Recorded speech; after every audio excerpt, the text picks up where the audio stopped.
Hello. This video briefly describes the key enhancements added to version 24.2 of BMC Helix Intelligent Integrations. This release supports a new source, Google Analytics, for collecting data. Also, updates have been made to the existing sources. Let's take a detailed look at the enhancements. With this release, you can configure a connection to view metric data for a funnel exploration report from Google Analytics in BMC Helix Operations Management to monitor the system health. This connector is available only for an on-premises deployment of BMC Helix Intelligent Integrations. Next, let's understand the updates made to the catch point policy.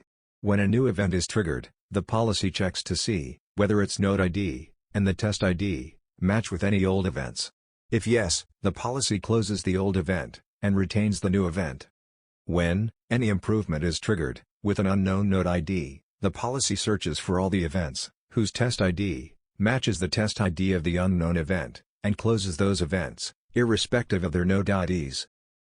Moving on, the next enhancement is in the Microsoft SCOM connector.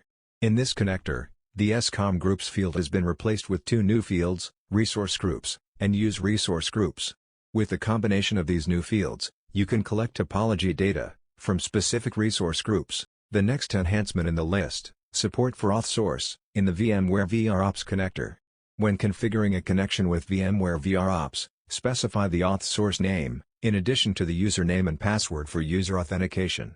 The auth source name must be the same name that you specify when you log into VMware VROps. Finally, let's dive into changes to high availability environments. You can now create a bucket on a MinIO server by using a new parameter, MinIO bucket name.